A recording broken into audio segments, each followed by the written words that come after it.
Hello there, and welcome to the Natalie and Dennis Show podcast. How do you feel? God. I'm nervous. I'm not gonna lie. Look at my hand shaking. No, I'm seriously nervous. Why? And, you know, I would always hear people say, like, in their first episode, everybody's like nervous, and as I listen to them, I'm like, why are you nervous? You're just filming by yourself. I don't know. I can't even catch my breath. I think it's because like we've been dreaming about this for a bit. And it's like the lead up, and now it's like here. And I also feel like with the podcast, it's the most vulnerable thing. You know? Version of yourself. Yeah, like you're unedited, you're raw. I can't even catch my breath. I'm so nervous. So for those of you that don't know who we are, this is Natalie, my wife, and I am Dennis, and we have a YouTube channel. Yes. Natalie, do you want to tell them about yourself a little bit? Sure. So Dennis and myself, we've been on YouTube for over 8 years, and we've been married for 5 years. Our anniversary was actually last week. And oh my God, I don't know why I'm so nervous. I think it's like excitement and nerves and wait, is this real? Like what's going on? I mean, we've been planning this for a while now. Yes. It actually happened very fast. So let me actually so fast. change that. I was going to say for a while, but it's honestly very quick. That's why I think I'm like nervous. It's like one day we just woke up and we're like, do you want to try this again? Because this is our second time doing this, right? Yeah. So oh my God, I don't know. Let's start off by saying hello to those of you on YouTube. This podcast will be both video and audio format. And for those of you only listening to us in audio, we will be referring sometimes to things going on. So if you want to check us out on YouTube, you can at Natalie and Dennis Show. Natalie and Dennis Show. And then you mentioned this is our second time doing a podcast. Yes. Do you want to tell them about that a little bit? Yes. Okay. Well, first of all, I think the whole visual thing is throwing me off a little bit right now. If you're watching us on YouTube, you can see that I'm actually squeezing like my cute little squishmallow. I think, is this a squishmallow? Yeah. I don't even know. No. Anyways. It's actually whatever. Yeah. It's a cute little plushie. So definitely check out the visuals. What was the question, honey? I'm so sorry. Do you want to tell them a little bit about our previous podcast and why that might have come to an end? Sure. So Dennis and myself, we had a podcast 4 years ago. I definitely feel like it was pre its time. And it was one of the biggest failures of my career. Failure? Yeah. Well, I see it that way. Okay. And I think it's because, you know, back then there wasn't the luxury of being able to record like from home. So when we actually filmed this, we would fly out to Los Angeles, which by the way is very far from us. We're in Florida. So the time change, 3-hour difference, the 5-hour flight. And we actually recorded all 22 episodes in a week and a half. Yeah, it was intense. It was very overwhelming. And so it was one of those projects where I like dropped it and I quit. And it saddens me because it was successful in my eyes. You know, we were number 1 on iTunes. For about a week. Yeah. You were there for a while. That was crazy. The format was a little bit difficult because it was very, you know, interview based. Yes. You had to read up on the people and do all those things. And it was very like, oh, what's your schedule like? Can you come over to the studio? Yeah. And that was pre-COVID. So it was very in person. No one was expected to be able to do a podcast from home and have interviews from across the country. Zoom wasn't very big, you know. All of these virtual meeting style things weren't really popping. So it was a lot of influencers who had very diverse schedules going in one at a time, back to back, many back to back interviews. And, you know, we did it, but it was very draining for you. It was very draining for me. I think what a lot of people don't know about me is I'm very introverted and like shy as well. And so that just, as someone that's very introverted, interviewing all of those people in like an entire week was just way too much pressure for me. Yeah. And I quit. And so I think that's why, So anyways, we decided one day, I really just like woke up and I was like, hey, do you want to like do the podcast? And you were like, yeah, let's do it. Does everything sound okay? Okay, cool. Everything sounds good in my ears. I don't know about you. You hear yourself good? Okay, cool. David, don't look at me. I'm seriously like, it's too much. We have David over there if you want to show the camera. You can show yourself, David. He is managing all of the cameras. He doesn't speak. He is muted for now. When he upgrades into like the next level, then we'll you know, unlock his audio or whatever. But if you are watching us on YouTube, I want to, you know, tell you guys that this used to be our vlog channel, right? And it is now our podcast. Do you want to say maybe why the vlog channel has become the podcast and what's going on with your main channel right now? Well, I mean, I think it was just kind of like a gradual decision that we decided to make with the vlog. We kind of stopped posting as much as we used to. And I also feel like, I don't know, like podcasting is very interesting. I've always loved it. It's something that I listen to whenever I'm getting ready for the day. And yeah, I was like, why not just transition if we're not really posting on, you know, the vlog channel? I think the world of main channel vlog channels is kind of weird. It would always be like, you know, what do you post on the vlog channel? What do you post on the main? Lots of the stuff on the vlog, I'd be like, that'd be cool on the main, right? So a lot of people's channels kind of melded now into what they originally wanted their channels to be like. Yes. And I also, sorry to cut you off. Go ahead. See, that's another thing I do in like real life that I'm like, I'm so sorry. Now they're going to see like all the times that I cut you off. And No, it's just fine. terrible. And YouTube's just changing. Yes. You know, it's changing. And you're posting more vlogs on your main channel now too. Yes. Because I personally feel like I just relate more to that type of slower content versus the more curated, produced content that I was making for years. So I don't know. I feel like it's definitely taking the channel in a new direction, but I think it just feels right for whatever I'm going through right now. So they can expect more vlogs on the main. Exactly. Do you know how often you will be posting on the main channel? I post about once a week, like maybe twice, but yeah. Don't talk to me like I'm interviewing you. I know, but we're just having a conversation. Why does it feel like that? Because I don't know, you're talking to me like I'm like a stranger. Like, no, like I know. okay. I have to get like out of my head. It's you know fine. what I mean? And breathe. I mean, there are going to be so many episodes on the podcast. Like, it's fine if the first one's a little bit, you know, uptight. It's all good. Don't worry about it. But on the podcast, I want you guys to know, the viewer and the listener, that we will be posting every Friday. The time is to be, you know, decided. Yes. I'm assuming it's going to be around 4 o'clock, hopefully. But it will be posted every Friday. You can join us for an hour-long, sometimes longer conversation. And I also wanted to ask you, overall, what are the couple of podcasts that you listen to? A couple of podcasts that I mean, I listen to a lot of different podcasts, but I honestly, I wanted to get into more of like, if we can, into why are we doing this? Like, why did we decide? Like, from your point of view, what would you say? So you're asking me. Yeah. I want to throw it over. Okay. Interviewer. Well, I think, first of all, vlogs are very curated. And it's a lot of like cuts and edits, and you can like show and fix and, you know, whatever. Podcasts are very on the fly. So it's a lot of like who I truly am, who you truly are.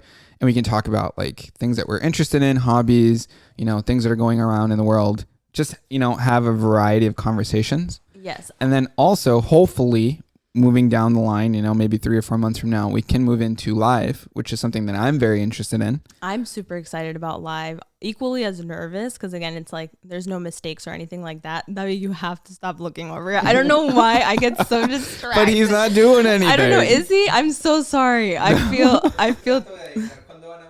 Oh, okay. No, I'm so sorry, because we've practiced this before, and it's the first time that he's like directly. He staring. does need to be looking at you to know when to switch cameras, which is something about. So now I'm just like embarrassed. Yeah. Yeah. So. Okay. Yeah. Changing topics now. Davi, can you hit me with a song really quick? It's a new segment, right? So we are a variety show. We're going to be talking about lots of different, awesome, beautiful things. And one of those is a new segment called Ask the Internet. So obviously this is our first episode. This is the first time we do it. And what we're going to do is we're going to look online to find interesting topics to talk about. So Natalie, I have a very interesting question for you. Okay. And this is straight out of Reddit. So you're a burglar. I'm a burglar? Yes, you're a burglar. I'm a stealer. You're a robber. Oh right? gosh. So you're a burglar, but you can only steal things to mildly inconvenience your victims. Interesting. What do you steal? Yeah, I'll start with myself first if you want, and then I'll give you some time to think. Yeah, I'm like, wait, I'm putting myself in the position of a evil person. Well, but you're mildly inconveniencing people. You're not going to steal money or anything like that. Actually, you could steal all their pennies. That would be a mild inconvenience. Something came to my mind. Okay, go ahead. And this is kind of like, this is actually kind of messed up. Okay, what would you do? The first thing that came to my mind is a pet. That's not a mild That's inconvenience, not a mild Natalie. inconvenience. No. That is not a mild inconvenience. And I would never steal a pet. I want to hang out with them for a little bit. That is terrible. Yes, that is terrible. Why would you even think that? I don't know. I just thought, yeah. So, okay, personally, right, I would steal all the batteries out of people's remotes, right? Okay. That would be annoying, right? You go get your remote, change the channel, can't. Yes. So like the toilet paper? I mean, you can technically, yeah, I guess toilet paper. Well, Okay. someone actually wrote down that they would steal the little bar that holds the toilet paper. That's mild. Okay. That's mild. The toilet paper is kind of extreme That now is that a I little think about mild, yeah. it. So you can steal, I don't know, batteries from clocks. Okay. I mean, come on, Natalie, riffed off of me. I don't know why I'm so nervous. Literally, right now I'm just feeling like the nerves and... Okay, I would steal everybody's left sock. Right? You got no pairs. It's a mild inconvenience. Then you have to go and you have to like look for it. You won't find it. It kind of ruins your day. You got to put on sandals or something. I don't know. Wait, can we touch base? I don't know why I'm so nervous right now. Well, tell me. Yeah. Okay, how about this? I'm so sorry. Like literally. We prepped for this like, and I might even cry. it was supposed to be like segments. So nervous? It was supposed to be segments, but we can back away from the segment. How was your week then? Let's talk about personal. Right? Okay. How was your week? How was my week? Let's see. Well, this week was a little heavy because it was our anniversary. Okay. And we were prepping up to the podcast. So it was like Thanksgiving. First of all, we're pre-filming a lot of this just so we can get this out on time in January. Mm-hmm. I get really overwhelmed when it comes to like anything occasional, you know, so like our anniversary, your birthday's coming up next week, which I've been stressed about, and I know it doesn't make sense for you, but well, tell them why my birthday is important. Like, what about it? Well, I mean, first of all, I care about you, but second of all, you're going to be 30. So I feel like it's like a huge milestone. So which to me is like totally like I know. normal. It's like a normal birthday to me. I know, but I just feel like, listen, like for me, I think that we have been like very invested in like our jobs for a very long time. And so I feel like we don't really take the time to like celebrate a lot of things. And so one of my intentions for this year was doing more of that and like celebrating our anniversaries, going on trips. Why is that affecting you right now though? Like, why am I thinking about like, that? Why is that? No. You were telling me how my week was last week. But I'm also trying to kind of analyze you. Like, how has your week affected the way you feel now? You know, that's why I'm asking you, you know? But overall, have you had a good week? Yeah. I think you've had a great week, right? No, I've had a good week. It's been Thanksgiving and stuff. You know, we're actually pre-filming this, but yes, yeah. No, it's been a great week. Okay. It has. I think we also just like delivering a few brand deals. What else? Yeah. Okay. You know what? I'm just. You want to ask me about my week? No. I'm just gonna say why I've been really overwhelmed because you don't even know why I've been really overwhelmed. Tell me. Okay, so I've been really overwhelmed because Dennis is like frightened now about what I'm about to say. Okay, I'm actually I'm throwing you a surprise party. Okay. And I feel like I have to say it because now it'll make sense to you. This is the first time I've ever like hid anything from you. Obviously, I just ruined the surprise, but I feel like a little egg that's about to burst right now. Like seriously, it's been so stressful to plan this damn party. So why did you make it in the first place if it causes so much stress? I know, and listen, I don't like surprises and stuff like that. Well, I guess I'm telling you now, and now I feel actually so relieved. Oh my God. So listen, I wanted to plan something special for you. I feel like it's a monumental moment in your life, 30, flirty, and thriving, you know? Okay. And it's hard to hide something from your significant other. Like, have you ever tried? It's literally the hardest thing. I don't hide anything from you. Lies you tell. What have I hid from you? Food. Okay, yeah, but like other than that, I'm saying like big stuff. I don't hide anything. Listen, anytime your significant other eats without you, it feels like a little stab in the heart, okay? I will find little pieces of like Taco Bell or receipts from Wendy's or all these other places that you go without me. So, yeah. You're going to ask me about my week? How was your week, honey? My week was fantastic.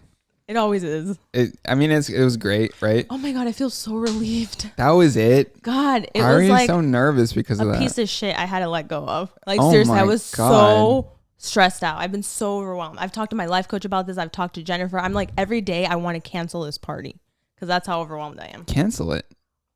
How many people are invited? It can't be a lot of people. I don't want a lot of people. No, it's like the family. Don't. Why? It's gonna be fun, honey. I hope you like it.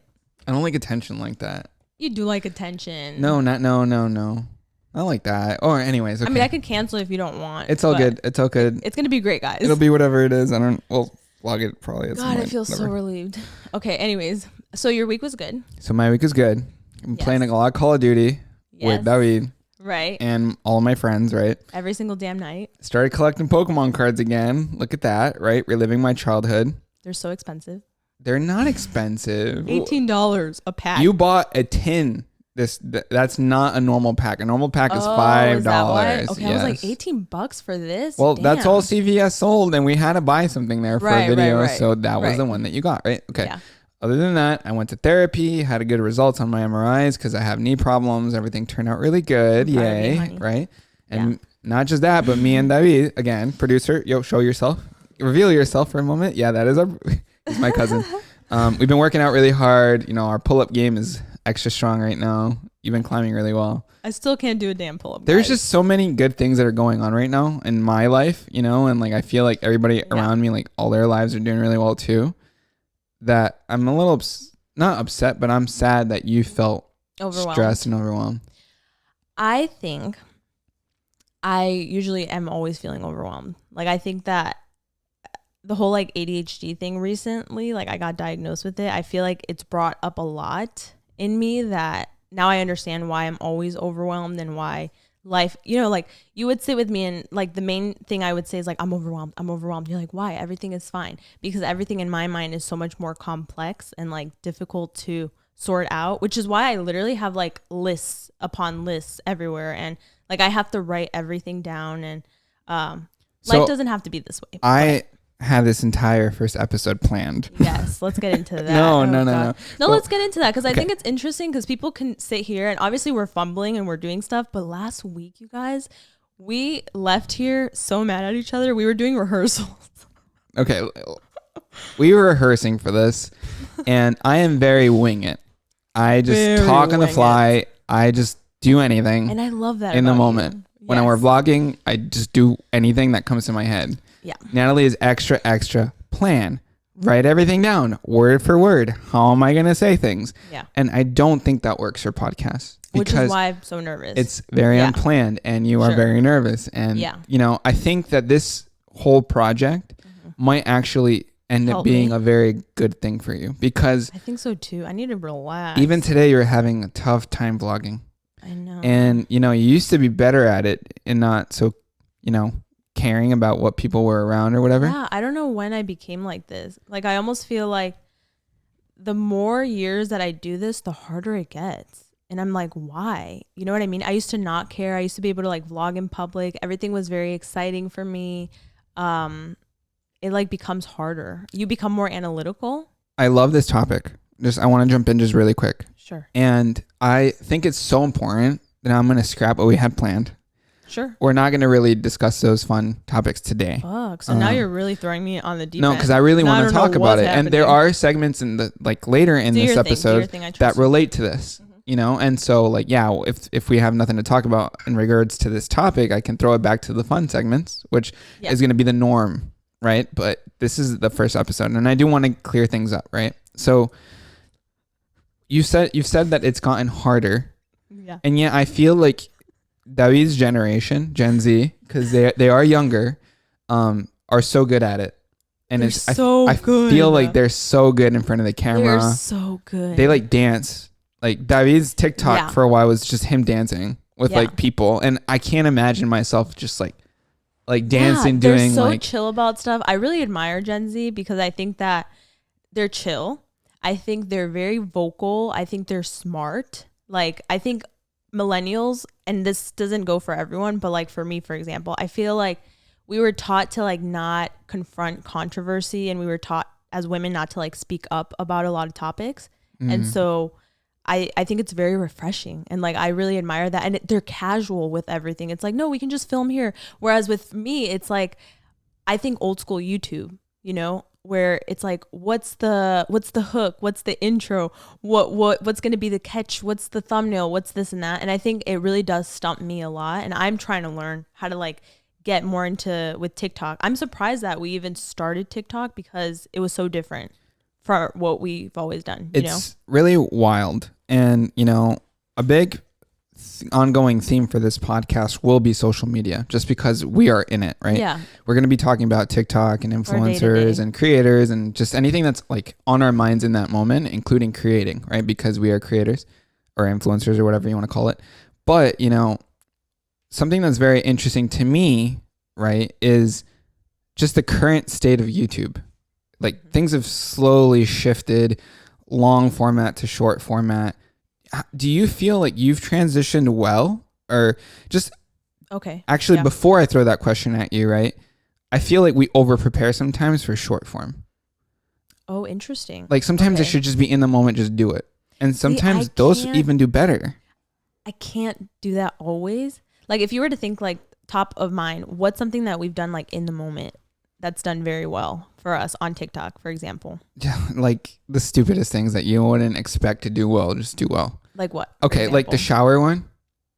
That was pretty in the moment. That was fast in the moment, and we posted that recently. Yeah, so Dennis and I did this video where it was literally us in the shower with some like raincoats on, and we were playing chess. Yeah. And the caption was POV, you've been together for 10 years and date nights are getting boring, so you want to add spice. Yeah. And that related, I guess, to a lot of people, where it's one of the most shared posts on Instagram stories.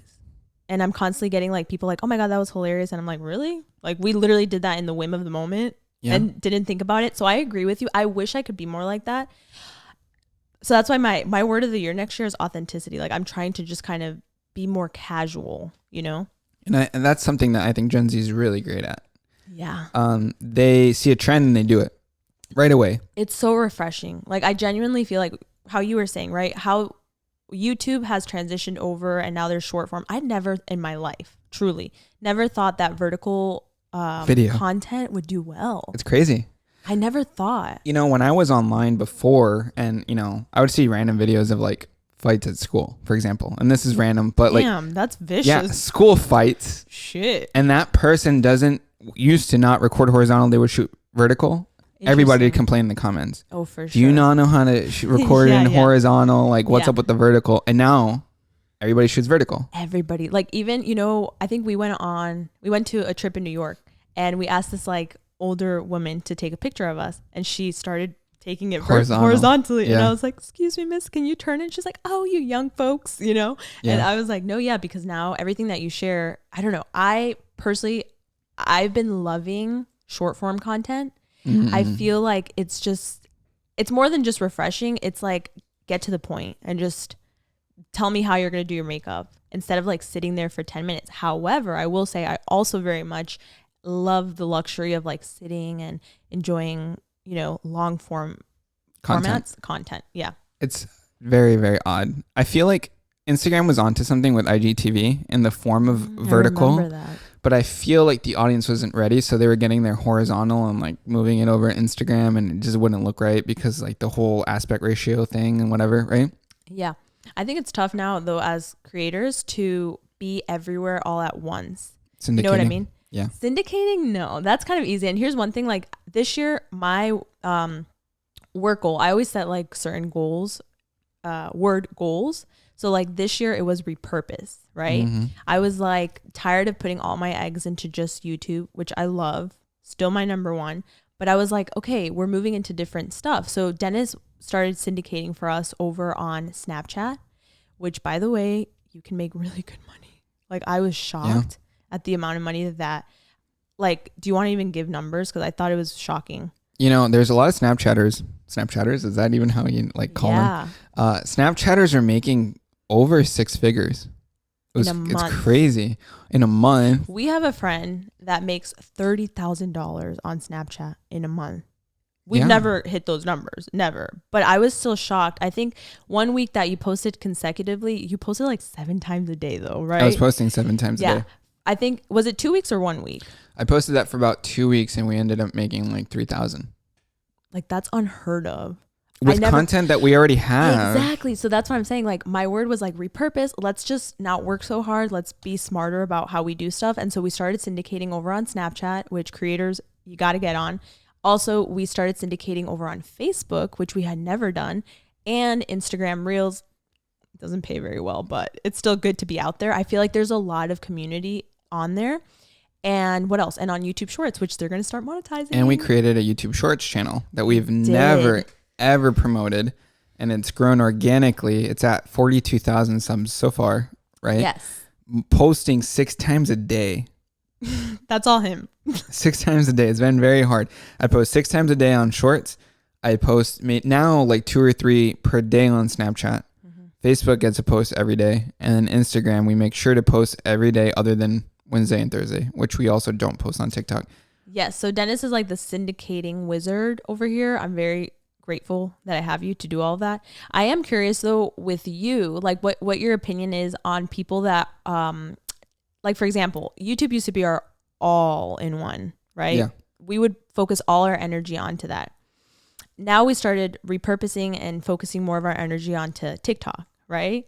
What do you love? I just love in what direction this took, right? Like we were going to have like a little game show and stuff. And now we're like full on deep into like vertical video. Because this is what we talk about 24/7. Like literally our relationship is like based on all of this. We're geeking out. We geek out over this. It's our lives. Yeah. Like our livelihood is also in it. Exactly. Right. So, but it's something that we enjoy a lot. We love it. And it's very cool because, man, I keep mentioning Gen Z and if it sounds kind of like I'm old or whatever, but fine. Everybody wants to be an influencer now. My cousin Debbie wants to do Twitch streaming. Everybody's an influencer. He wants to also do TikTok. I have another cousin that's doing TikToks. Like everybody's creating. And see, that I love because I feel like when YouTube was around, everybody used to come up to me and like ask me like in the family when they started seeing that I was posting, they're like, oh my God, how do I get into this? Blah, blah, blah. And I feel like the levels to get into YouTube felt like harder. Like there were more barriers where you needed a better camera, blah, blah, blah, blah, blah. I mean, you don't really need a better camera. But with TikTok, it's like, who doesn't have a phone? You know, a lot of people like the luxury. If you're watching TikTok, you have the luxury to also be able to shoot on your phone. So like the barrier of entry is a lot lower. Yeah, exactly. I think TikTok knew that, you know. And like, they freaking edit. Like they gave us an editing platform. Like how genius is that? Now you're not having to outsource anyone to edit. Like it's easy. It's convenient, you know? I want to talk about YouTube. Yeah. Again. How do you feel like the past 2 to 3 years have been on YouTube for you particularly?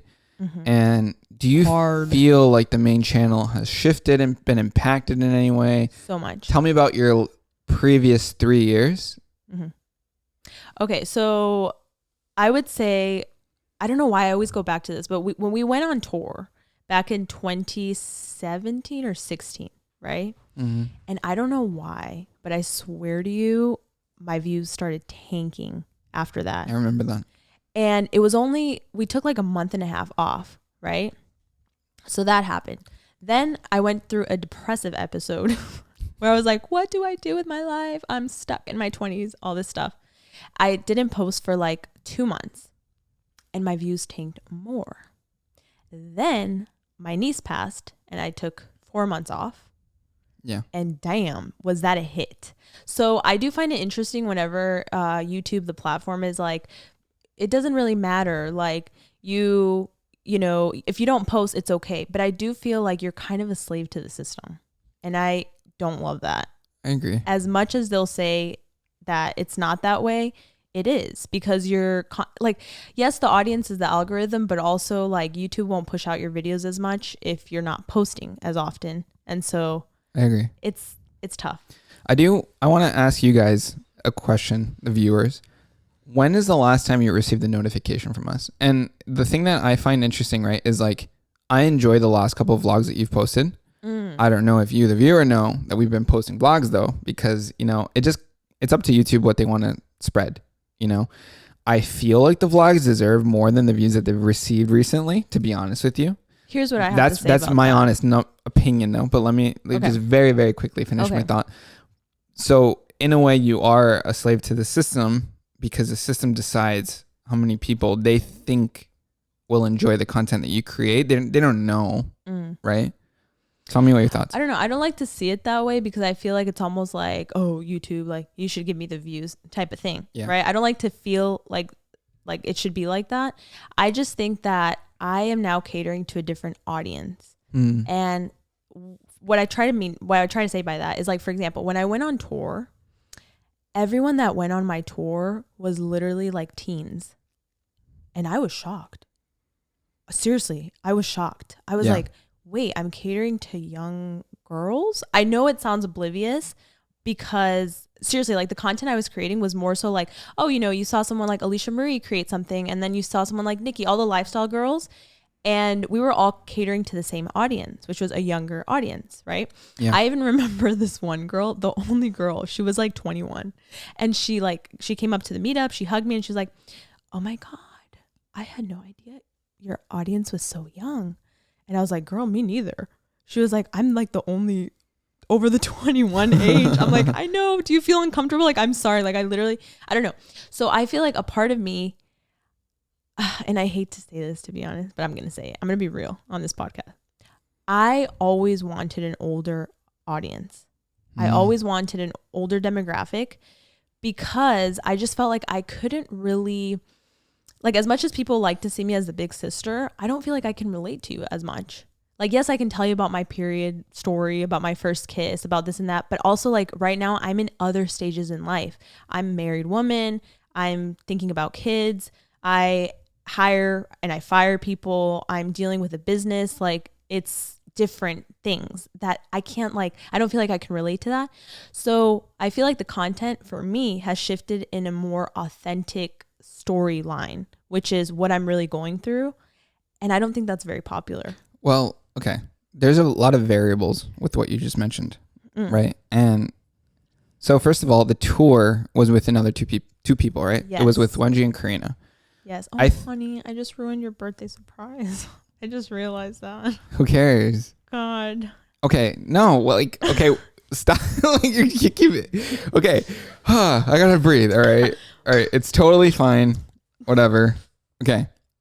The tour. Back to the tour, please. Okay. Yeah. The tour was with Wenji and Karina. I feel like their audience was younger. That might have skewed the age. Okay. Sure. Secondly, I can't think of anybody that's an adult that would go on the tour. Or, you know, what happened?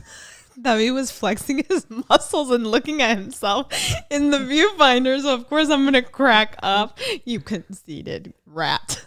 He calls me rata in Spanish. So, there you have it, David. Okay. Love you. Okay. Natalie. I'm sorry. Here's the thing. I get distracted. I'm sorry, Baba. I'm trying my best. I apologize. You know how long I sat here listening to your explanation as to why your channel is the way it is? Sorry, honey. And then I try to talk, and you know how long you gave me? Less than 15 seconds. Here's what I gotta say, guys. One of our biggest arguments, and we'll go back to that real quick, is the fact that I don't listen to Dennis. I truly feel like it's my ADHD. I truly feel like it is. Like, I just get sidetracked. So how the hell are we going to do a podcast it's for both difficult. of us? I can't help it. He's flexing over there. Of course I'm laughing at him. This is the issue, right? I'm surrounded by ADHD. You have ADHD. He has ADHD. My other cousin I hang out with has ADHD. I'm the only normal person. Not that it's not normal. ADHD fam over here. Is ADHD becoming the norm and now I am the odd one out? Get with the Gen Zers. Okay. I'm kidding. Please, can we talk about the tour? Yes, let's do it. Wenji and Karina were skewing the audience younger. Yes. Wenji had the youngest audience. Then I feel like it was Karina, and mine was a little bit oldest. Okay. Older. Secondly, you can't tell me that you making a top 10 things to do with slime will attract an adult audience. Let me tell you something. This is what I'm saying. That was post, like, because I barely did slime. I know you barely did slime. You had like 3 videos maybe. Right. But post tour, I was like, holy shit, my audience is a bunch of preteens. You know, I was shocked. Tweens, we would call them the tweenies. You know. Yeah. I don't know. Oblivious, I don't know. Naiveness, I have no idea. I feel like it's hard when you're creating content. You don't really know who's watching you. Yes, you have your analytics that will tell you, you know, where it's skewing, but even then, like, for example, nowadays, who usually comes up to us? They're usually 18. Yeah. I don't know, man. Like, it's a mixture. I would say your spectrum of age in terms of your followers is pretty big. I would say it could be as young as 12. Like, I gotta say, right? Still, I don't get that. I do think it's 12.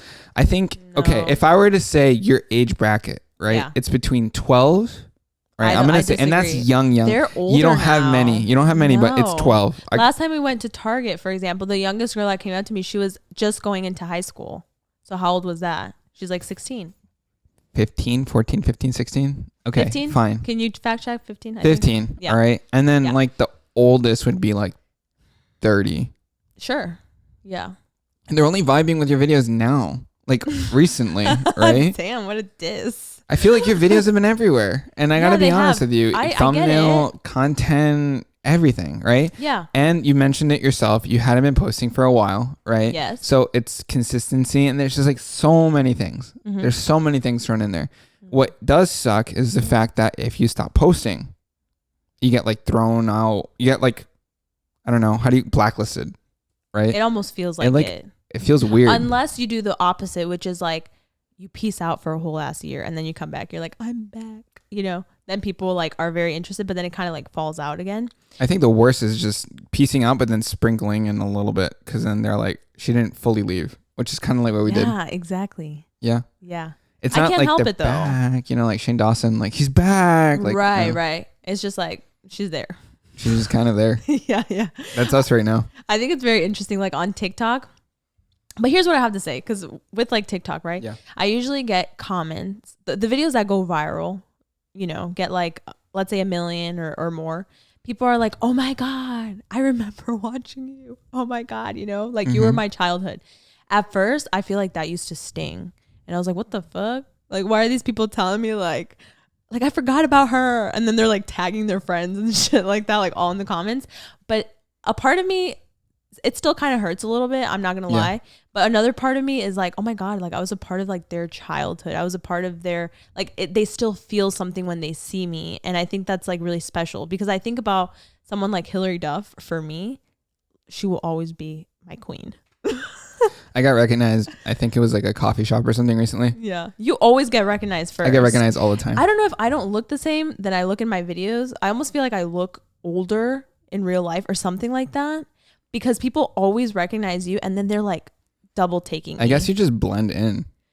No, I know that sounds kind of rude, but like... No, I disagree. I think that your face is generic, and so people are like, fuck? So people are like, whoa, like that's Dennis. Generic. No, but it's not a bad thing. It's just like it's very recognizable. Like you have. So that's not generic. It is generic. Generic means I blend. I feel like that's what you do. I blend in. Yeah. Okay. Not to me, honey. That doesn't. Okay. Whatever. Anyways, I got recognized at this coffee shop, right? Mm-hmm. And this girl said, I used to watch you all the time. And I said, oh, that's cool. We're still posting.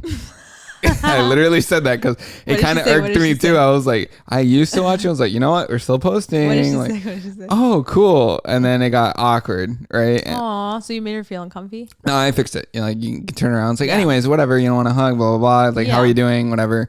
What are your favorite videos? It's always the same spiel. Let's be honest here. Like even the people that I used to watch for a long time, I'm not consistently watching them anymore. I am totally consuming content more that is vertical, which is insane to me. It really does something within me, which is like, oh, interesting. So that leads me to the next question within that same topic list, which is like, what is your current relationship with social media? Like ranking, you can rank like what you view the most, what do you feel the most like attached to? How do you feel about social media right now? I'm just going to do this real quick because I want to see exactly where I spend my time. But for me, like TikTok, number one. I freaking love it. Like, come on. Like, it's a ritual that you and I lay in bed at night and we share TikToks to each other. They're the funniest. I would say that, yeah. Like, it's just so fun. I feel like TikTok has brought in a whole new refreshing element that was like stale. Content was stale for a long time. It's new faces, you know? It's like, it's everyone and anyone. Like, I think that's great. So okay, yeah, you're hyping up TikTok. So TikTok's your number one. TikTok. Okay, what's your number two? Number two, I mean, here's the thing. YouTube is like, how do I explain it? Okay, TikTok is like the really sexy new guy. You know, it's like, yes, we're in a new relationship, everything is hot. But then YouTube is a little bit of like, it's that lover that you still have a thing for, and that like, yeah, I got you. But it's gotten a little boring. Yeah. But you're still loyal to that. Understood. And then, so YouTube is your second. YouTube is my second right now in terms of consumption. You never use Snapchat, do you? Never. I'm way too old for that, I think. You know, Natalie and I were discussing how Like nowadays it's like, it's not give me your number. It's like, give me your snap. Yes, which I was talking to my girlfriends about this over brunch yesterday. Yeah. And I was like, how do you guys feel about this? And so me and Alpa both agreed that it's like weird. Like I would genuinely feel weird if a guy's like, what's your Snapchat, girl? Like, let me scan it, you know? Yeah. But Julia made a really great point, which is like, well, yeah, I don't get to give him my personal details, my personal number. And if I don't like him and I just want to blow him off, bam, you know, there's nothing like interconnecting. So I think that's interesting. We discussed that.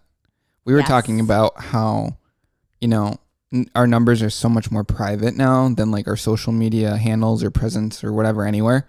So I can understand someone wanting to give a Snapchat, like just for a quick fling or to see if like it works out with somebody before you give them like a private number. Yeah. But you know, I don't know. I would almost want to throw this over to that. I mean, he was still freaking flexing. What are you? He's like over there like this. I know we didn't say we were going to include you in this episode, but if you would like, you can go like this to talk about. No, he's like, no, he's not ready today. He's not ready today.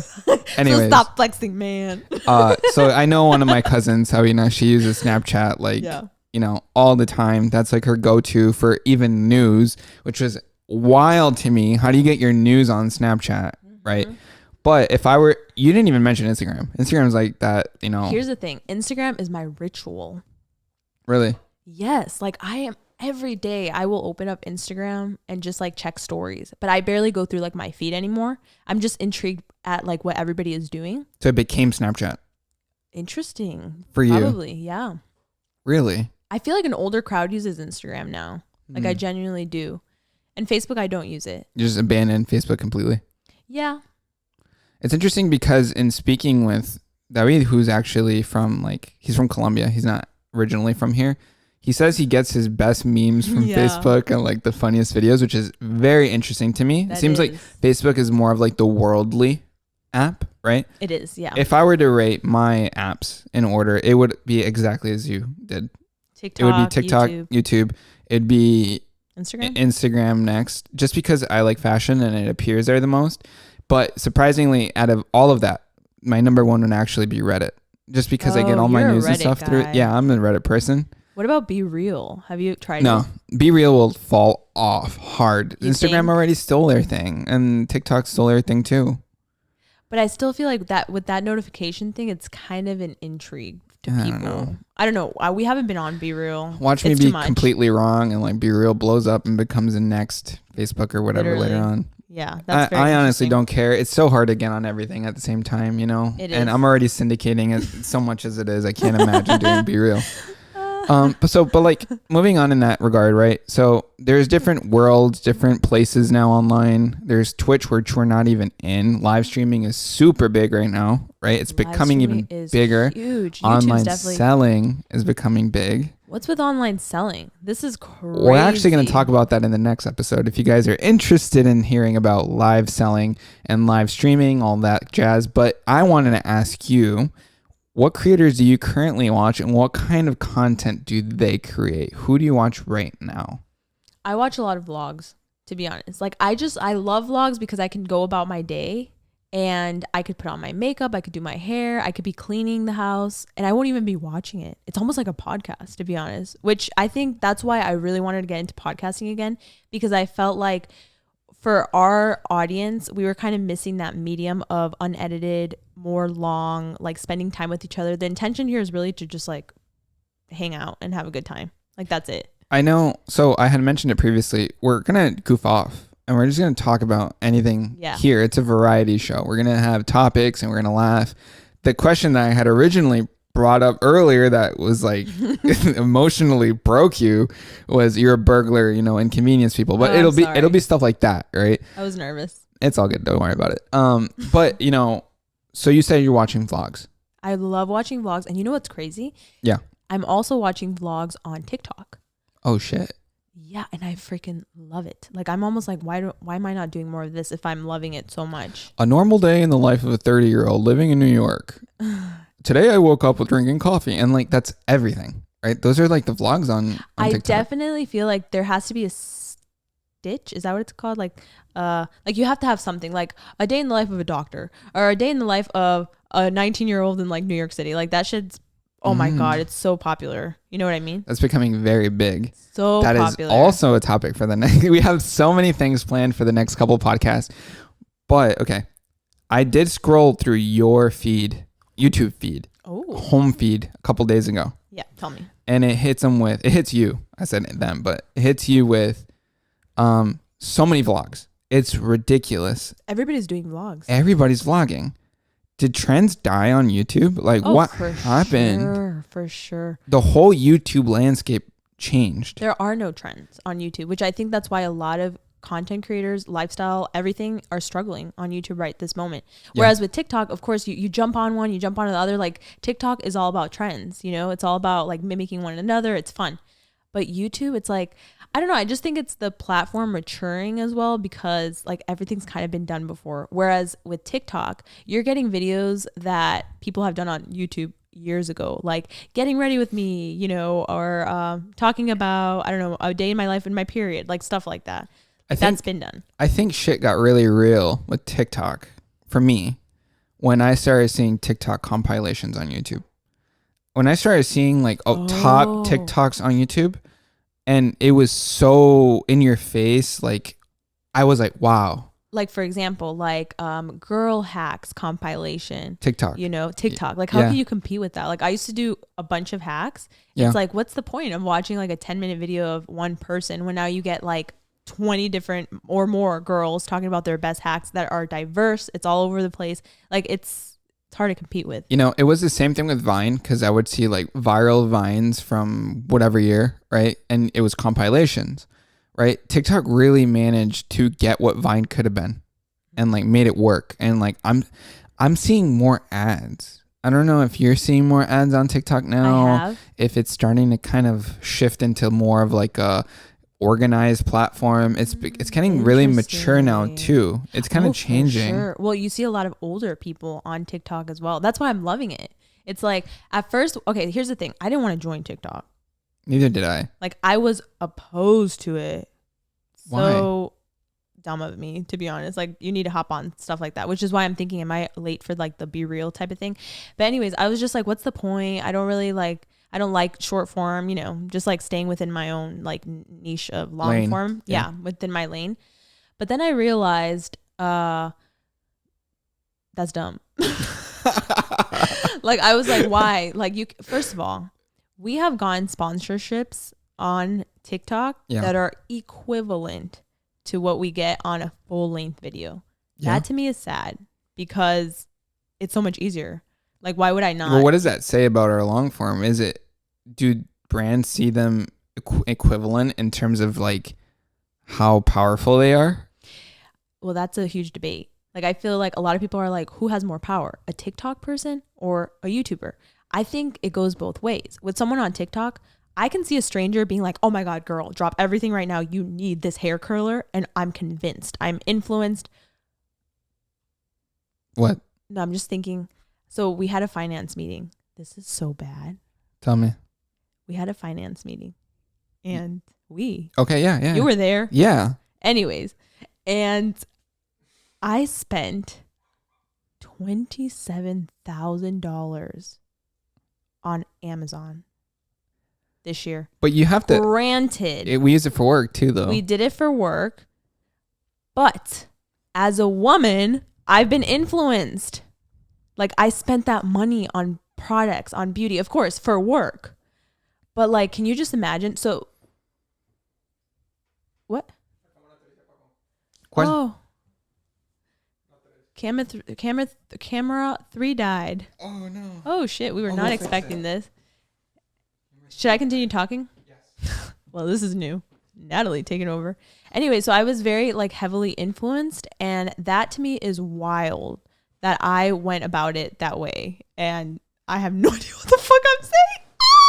I wasn't ready for this. Why? See, this is why I never wanted to host a podcast all by myself, because it is true chaos, and I'm just like going in circles all by myself. Oh, okay. Apparently, I have something to be okay. Dennis is changing the thing.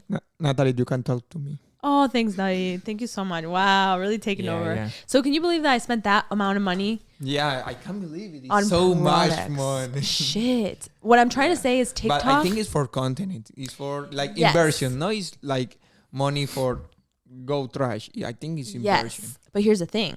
I was influenced on TikTok and on YouTube. Now with YouTube, the argument is the other, which people are like, well, people watch you for longer, so there's more of a relationship there, and so therefore you trust them more. Yes, why are you laughing? Okay, first of all, is my camera working again? Okay, that should not have happened, right? Secondly, I thought it was really funny how you're rifting by yourself and you started freaking out. Yeah, for sure. I agree with the whole influencing thing.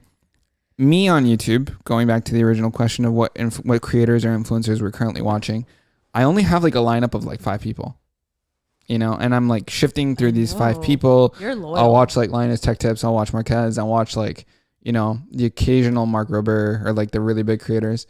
And then that's it. I don't dwindle. I don't, you know, I feel like YouTube doesn't get me anymore. I feel like it's not suggesting new content creators to me at all. At all. So what gets suggested to you? It's okay, right? I'll tell you. So it's Ryan Trahan, Mr. Beast, Marquez, Linus, maybe like another three like tech channels, and then like Mark Rober, and like that's it. But aren't you satisfied with like the like MKBHD? I'm only satisfied with the ones I'm subscribed to. I'm not subscribed to Mr. Beast, and it still promotes it to me, you know? And I feel like YouTube is currently being cannibalized by like 20 people that are just like getting everything, right? Yeah. And like, I get it, Mr. Beast is doing well, but like there's a point where like I'll hit not interested, right? Because you could do that. You can hit not, and it'll keep suggesting it to me. And it's like, it thinks I want to see that. Why? A, is it because I'm a male? B, is it because he's doing so well? It's like, are you stupid? You want this, right? No, I don't want that, right? Yeah. But no, I definitely feel like going off of that, I did this Get Ready With Me chat over on TikTok where I talked about why women are no longer on YouTube. And the biggest thing is, in my opinion, you know, I got a lot of backlash, and like also some people are like, yeah, no. My biggest thing is like, I don't want to watch a Mr. Beast video where like, I don't want to watch videos like that personally. Like, I don't want people throwing money everywhere. Like, it's just, it doesn't appeal to me. Maybe once or twice, and that's it. And I think because it's being pushed so much, women genuinely don't have anything to watch. I know a lot of females feel this way as well. And so a lot of us just move platforms. We're like, let's go to Instagram where it actually feeds us beauty and stuff that we like and normal conversations. Let's move over to TikTok where a girl's getting ready and talking about her date nights and stuff like that, where that stuff is still on YouTube, but it's just not being fed. I do feel like the female audience got alienated and that's what I'm kind of saying. kicked off the platform, basically. Yes. I do agree with that. And I hate to say it, but that's a topic for another podcast because I actually had it lined up as well. I do believe, I don't want to say that the platform is sexist, but because that's intense. But I think it is. Feel like if you were to look at like the top 30 people at this very moment, I think it's guys and maybe like 3 or 4 girls. Like, but the percentage is wildly skewed towards males. And it's not just that, but like, okay, all right. I feel like YouTube lacks community, and it's something that used to have it TikTok so has. Yeah, because what do you do? The first thing when you look at a video, you scroll to the comments, right? Yeah. When you do that on YouTube, what do you get? A bunch of spam. Hey, click this. Hey, like bad stuff. I think there was a lot of problems on YouTube that it never addressed that bit it in the ass, and it's weird, but I think I was in a couple of meetings with YouTube. You were as well. And I had addressed a couple of these issues, and I don't know if they cared. They did care about one of them that I said, and they actually implemented it, which was handles. Handles. So interesting. I mentioned to them, I said, hey, there's a lack of community. And, Did you start that? Just kidding. I know that there's definitely the whole history of YouTube. I know that there's definitely probably other creators that said it at the same time that I did. No, that was but you, if I'm feeling something, right, that means that others have to be feeling the same thing. So I had felt that YouTube had been lacking a sense of community for a while.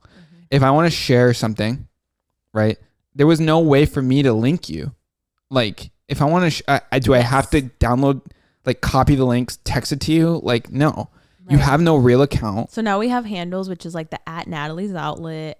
You know. Now we have handles like TikTok. Yeah. But I still think TikTok does it so much better because first of all, not everyone creates on YouTube, right? And that's why they created shorts, because they want everybody to create just like TikTok, right? You being a YouTuber sound is so hard, right? For a lot of people, It still is hard. Dedicated Let's be honest. consumers. They're consumers, full on consumers, non-creators. Yes. They would just go on and consume, which was you before YouTube. Yeah. If you rewind your brain and you remember yourself consuming the lifestyle category before you created, why didn't you post in that moment?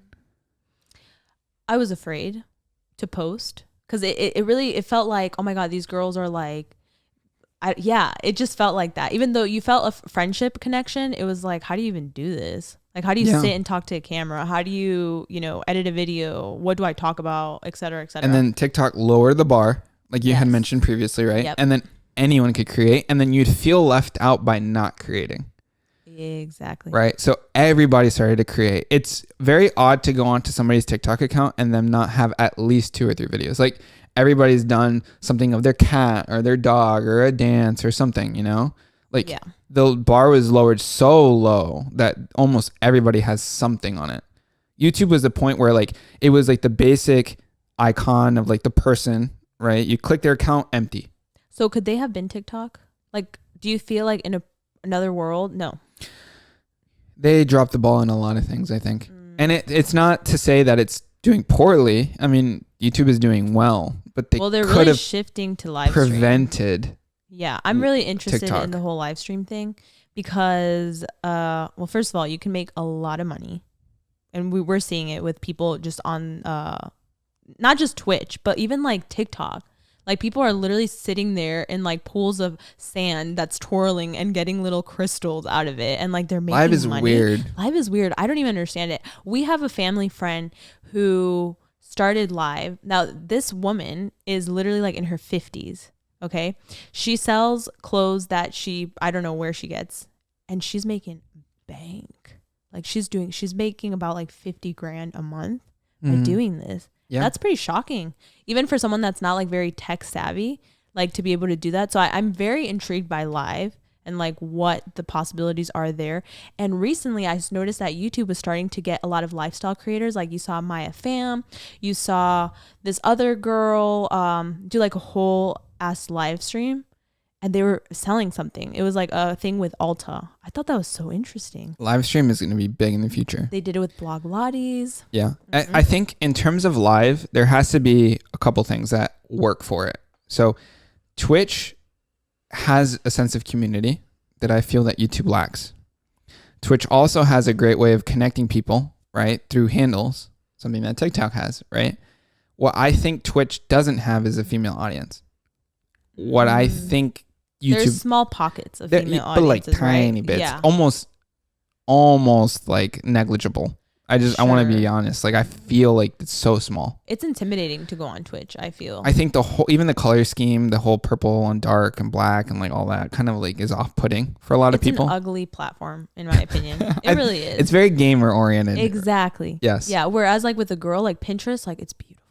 Like you want to be on it. I agree. But so the steps towards live go community, creating handles, allowing people to link, connecting shopping, uploading your credit card, connecting like Google Pay, Apple Pay, all these things, and then impulsive purchases. Just buy. And then like that's a great way to connect, to start the whole live shopping thing, right? Sure.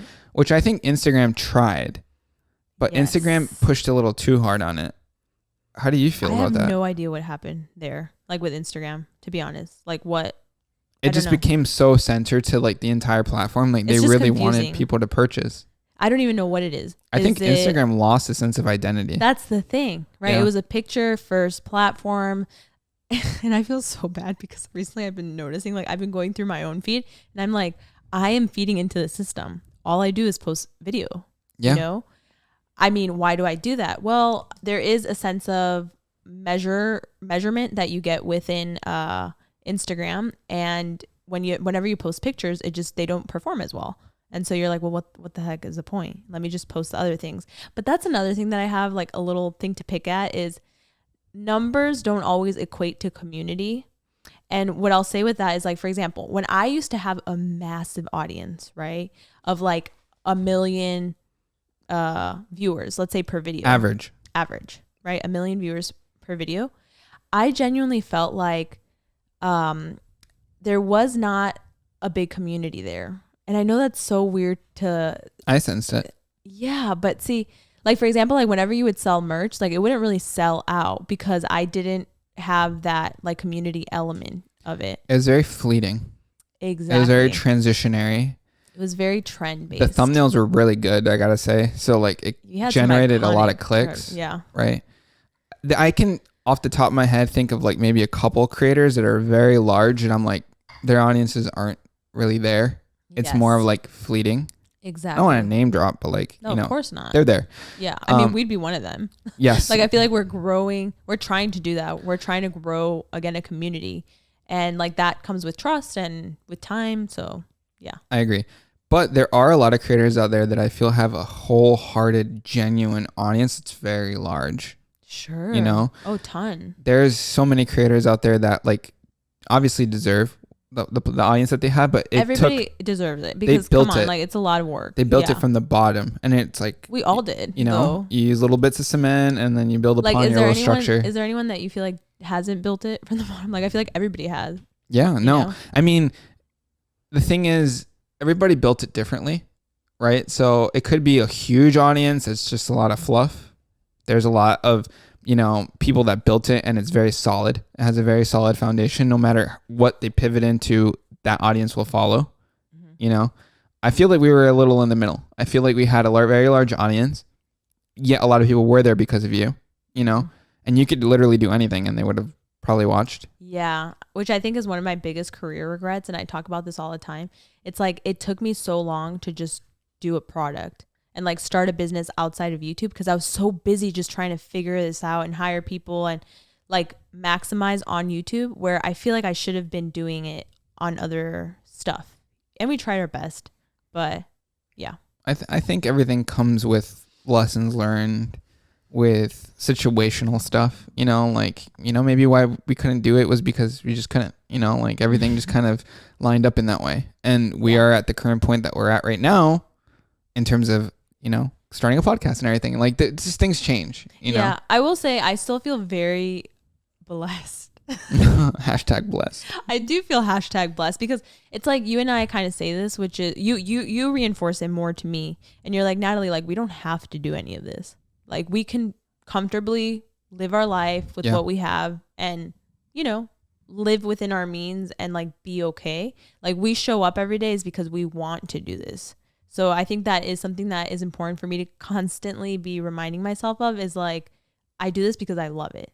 And that's it, you know? I think it's also like the yearn to create, you know, like. And the yearn to challenge yourself. Like starting TikToks was not easy for me. I had no idea how, I know it sounds crazy, but going from long form to all of a sudden doing short form content and like in like within a minute, trying to formulate your thoughts and ideas to me was very, very difficult. I still think it's hard for you. Of course it is. Yeah, and it's still a challenge. It's sometimes, but it's fun. Sometimes we'll finish one and it'll be like, is that it?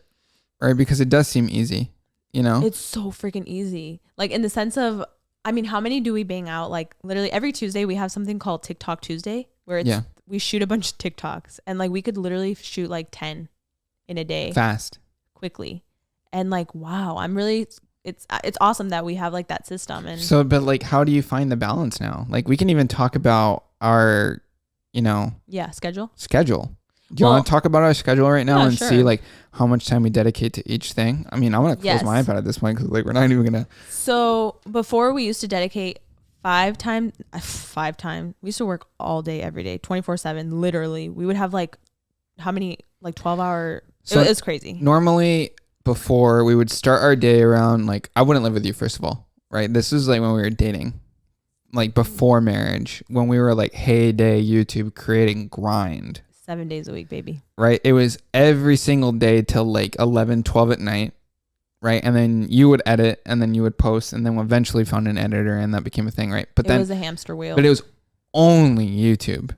Only. Like that's all we did. You would squeak out Instagram posts, but they were like, I would say it wasn't like a lot of heart in it. It was just YouTube, live, breathe, go take a piss, come back, work more. Yeah, it was exhausting. Like when I look back at that time, I'm like, how did we do it? Like genuinely, how did we crank that amount of content? We also had 3 different channels. We had Natalie's Outlet, my main, Natalie's Outlet Dos, which I would literally film brand new content for and then do voiceovers. And then we had Natalie and Dennis show. Like we were on a grind, you know? And I think it's because it's very exciting when you first start. You want to do it all. You want to like, you know, really like, you pretty much kill yourself. Yeah. When I think about our first year of marriage, I really regret it. Oh, damn. Really? Because I feel like all we did was work. We never went on our honeymoon. It wasn't until 5 years later. We never took a vacation. I feel like our first vacation into all of this was like 4.5 years. Grinding. You know what I mean? Yeah. I think, so we're going to keep going. I love this talk, right?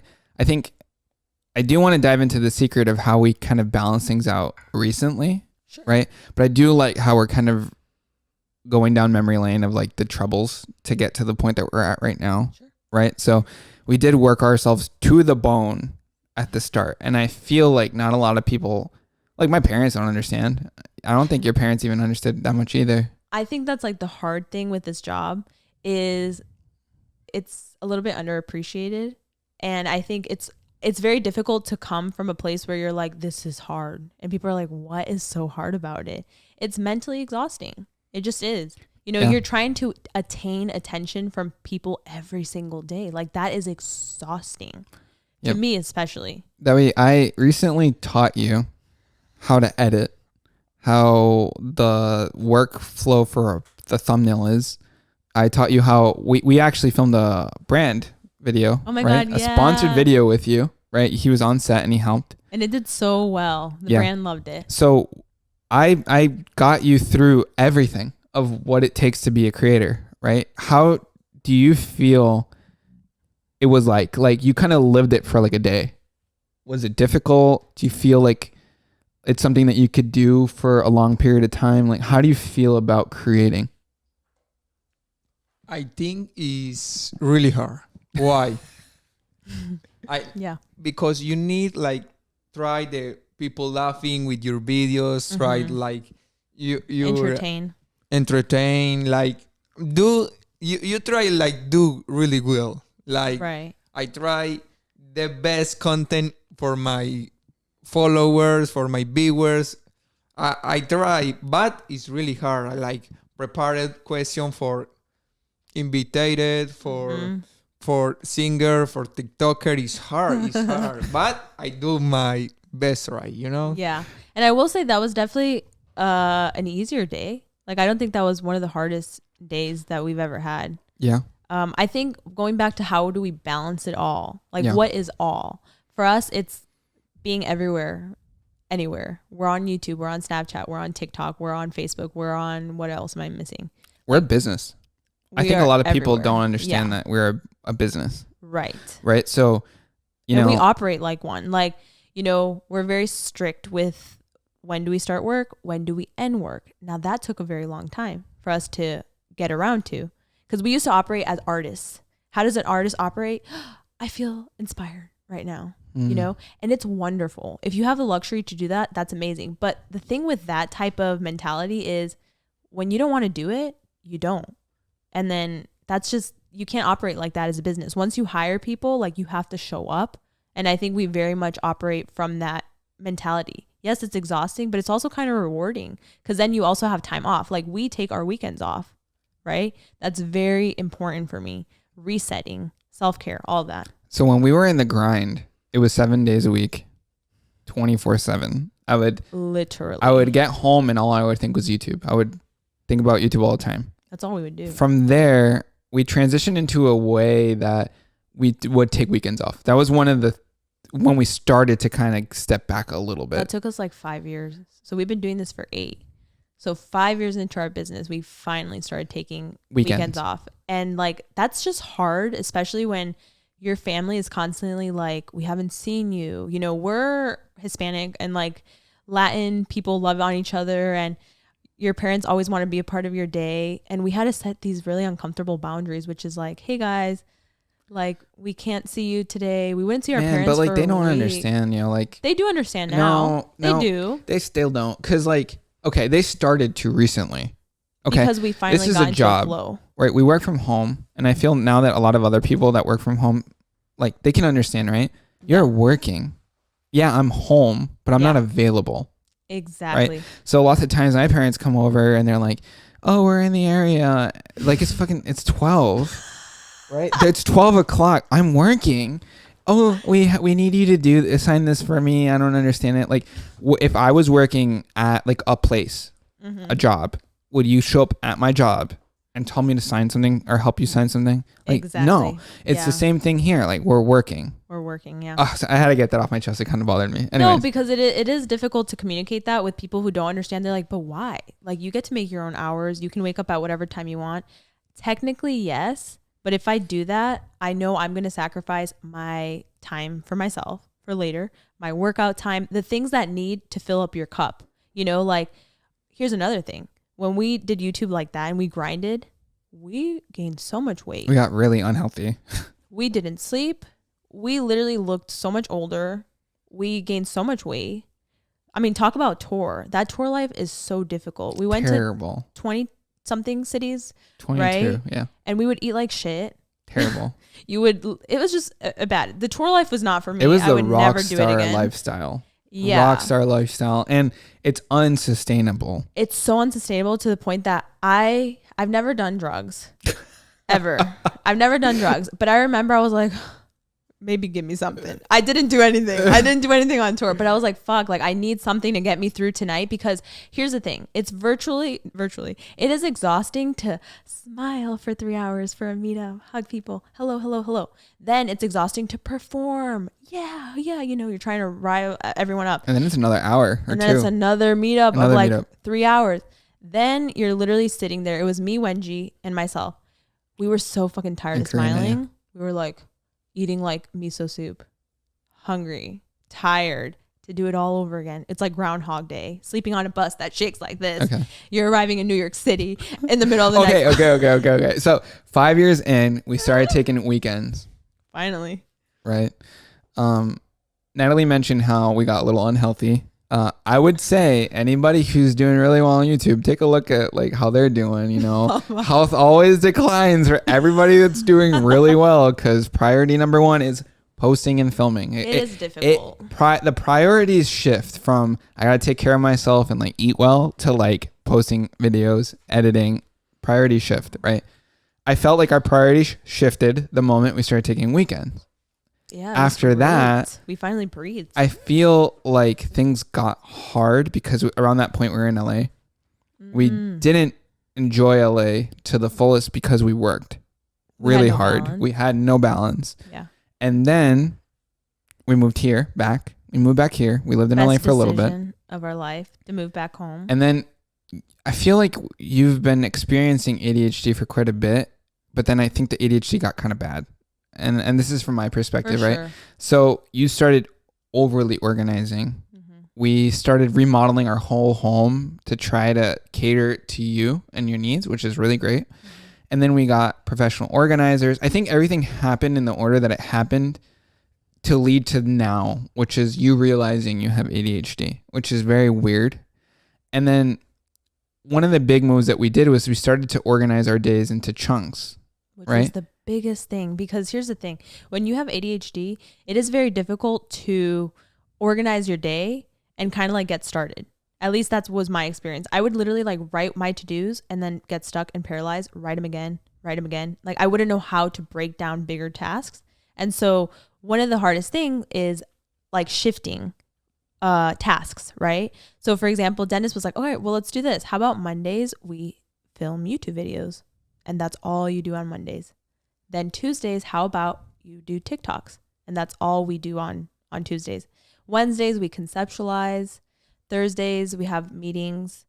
And then Fridays is kind of like we are reorganizing for the week. So yes, as Natalie said, on Mondays, we film YouTube. That's strictly what we do. She will film an entire YouTube video. We will prepare thumbnail, anything YouTube related Monday. Tuesdays is TikToks. then on Wednesdays, we conceptualize. We look at TikToks that we want to do. We look at YouTube videos that we want to do. And that's been a really sustainable schedule. Schedule for plan. me. That's finally worked after years of trying to do this. Like after years. It was crazy. And then Fridays, we schedule everything. And we're actually going to begin bulking on Fridays, right? For the following week, right? So, it took so long to get to that point. Mm-hmm. Why did it take so long for us? It felt like we were always running, do that right now, do this right now. And then there's so many, just fix itself.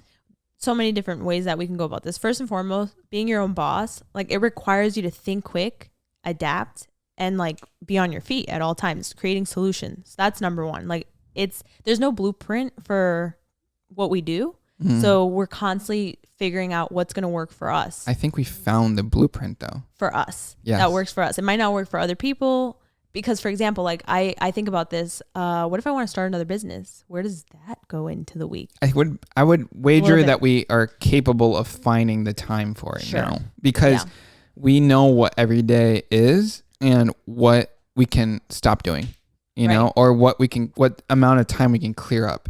But if every single day is YouTube, TikTok, if I didn't organize it for you and literally every day was YouTube, TikTok, how the hell would you find time for a business? It would feel like that time that was important for YouTube and TikTok would be taken away. Exactly. What was the question again? You had said that. Why did it take us so long? Why did it take so long for us to fix our schedule? So one, the entrepreneur, like it's just difficult. You have to adapt. The second one is like there's no blueprint for this. Yeah. And then what would you say is like another reason why it took us so long? I think sometimes we make things harder than it needs to be. You think? I think sometimes we would say like, oh, okay. Oh, sorry. No, you had a moment of enlightenment. Go ahead. I was just going to say, I heard this from Patrick Starr and I thought it was a really good analogy. And he said, for example, in my case, we are 8 years into this business, right? We're 8 years old. Like that's how you want to look at it. An 8-year-old is a baby. You're still learning so many different things. You're learning how to do it all, hire, how to run your day, et cetera, et cetera. So I feel like it's the luxury of, I fucking lost my train of thought. So what about new creators? Are they 1 year old? Yeah, they are. Which is the funnest stage to be in. You're excited. You're thrilled. 1 year olds barely know how to clean themselves. And that's why they don't give a fuck. They just do anything. 8 year olds can't eat. What? That analogy is silly. No, it's not. Listen, it's true. We are 8 years old into this business. Therefore, like we're still very young. And that's why you can't just create this out of nowhere, have no experience, and then bam, just like know how to do it. I gotta say though, it's more than just the creating aspect. There's so much more to it. There's the managing. There's the, emails and agents and managers. And there's like, that's a whole nother thing. No one sees that. There's just so many layers and coordinating and graphic design and set design. And like, we don't even have a logo. Like that would be show wide. We have no logo because we have to find a graphic designer. We found one. It didn't vibe. It didn't work out. And now we have like 6 or 7. Yeah. That little music sound effect. That's funny. Anyways, it's just a lot of people. So we will have a logo eventually. A lot of people and a lot of things go into making everything run.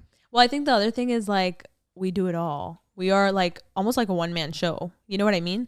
Like there isn't a lot. There is no other person here doing my makeup or doing my hair or helping you get dressed or, like those little things that seem so like small, but to a bigger scale when you're doing all this, like you don't want to think about that stuff. You just want to be present here on camera. I think the world of someone having a singular job, one thing that they're good at is kind of over. I think it's weird, Interesting. I think like you have to be a jack of all trades. Like if you had to, let's say you had to, right? You can edit, you can Photoshop. I can market myself. I can market a product. I can persuade people to do stuff. Yeah, I could. I mean, I've learned to do it all. Wear all the hats, manage. Did you do your own makeup for your wedding? Hell no. No. I know for a fact in the day you do like 8 jobs. For sure. You too. I feel like I do like 8 jobs as well. Like we do everything. We do everything. It's crazy that a company like BuzzFeed requires that many people. And I feel like Dude, sometimes I'm like, no. And then I don't know for real, because I don't have a company that large. But I remember talking to Sal from Farsali, like cosmetics. Yeah. And he was talking about how during the pandemic, his whole business shifted. Why? Because he was like, we have this huge office that we're spending thousands of dollars on. And he's like, what's the point? Like, now everybody's working from home. Let's just get them all at home. And then he realized, dude, why do I have all of this staff? No, let's just cut a bunch of people. And he just realized with a smaller team, I'm someone that I thrive much better off a smaller team. Like, I'm a small business at heart.